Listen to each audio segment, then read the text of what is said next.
je suis Nicolas Chambon, je suis architecte à Rennes depuis 25 ans à peu près. Et je travaille beaucoup sur des bâtiments en réhabilitation en particulier. L'agence n'a que la responsabilité du clos couvert, c'est-à-dire de l'enveloppe, les fenêtres, les façades, les couvertures. C'est un chantier où il y a très peu d'intervention architecturale, mais on est en relation avec l'équipe de la maîtrise d'œuvre de la phase 2, qui fait l'aménagement intérieur, les entreprises, les autres partenaires du projet. Donc c'est toute cette synergie collective qui est autour de la maîtrise d'ouvrage qui est intéressante pour nous, quoi. Quelque chose d'assez nouveau, parce qu'on ne rencontre pas ça tous les jours, quoi, c'est clair.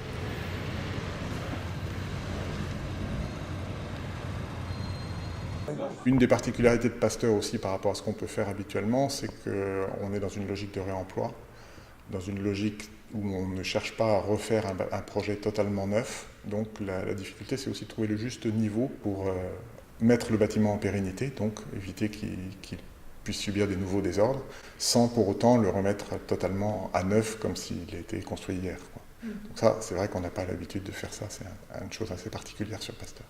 Il faut avoir une attention à ce qui existe, qu'il soit ou non patrimonial d'ailleurs, puisque tous les bâtiments sont patrimoniaux de fait. Même un bâtiment des années 80, il a aussi sa propre existence, ses propres qualités. Donc il faut avoir une attention à ce qui existe.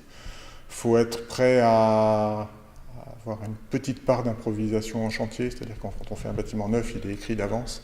En réhabilitation, on a un certain nombre de surprises, parfois pas très bonnes, mais aussi des bonnes surprises qui peuvent aider et enrichir le projet. Et puis il y a le savoir-faire des entreprises aussi qui peut aider aussi.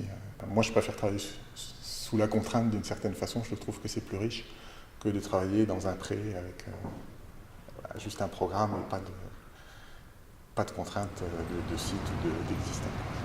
L'intérêt aussi c'est de donner des lieux pour d'autres. Moi je ne suis pas appelé à vivre dans le bâtiment, donc il ne m'appartient pas une fois que je suis parti. Il reste dans ma mémoire, il reste dans mes archives, mais il ne m'appartient pas.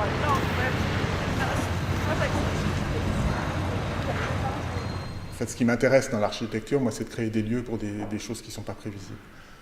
J'aime bien créer dans les projets que je fais à la mesure de la possibilité, parce que ce n'est pas toujours possible, des endroits, des choses qui ne sont pas totalement définies. Ça rejoint un peu en écho d'ailleurs à la démarche d'Encore Heureux, où les gens peuvent avoir des usages qui ne sont pas forcément prédéterminés. Alors sur Pasteur, c'est particulièrement fort, puisque c'est le principe fondamental de l'ensemble du projet, mais dans tout projet, y compris avec un programme fermé, j'essaye toujours de trouver des petits lieux, ou des grands, si j'ai la possibilité, qui puissent être appropriés d'une façon que je n'ai pas forcément prévue. Si je devais citer une métaphore, ce serait plutôt l'oulipo. L'oulipo ? Oui, c'est-à-dire qu'en fermant les contraintes, en fait, on fait jaillir des possibles qu'on n'imagine pas si on ne les a pas. Et c'est le cas en réhabilitation, je trouve.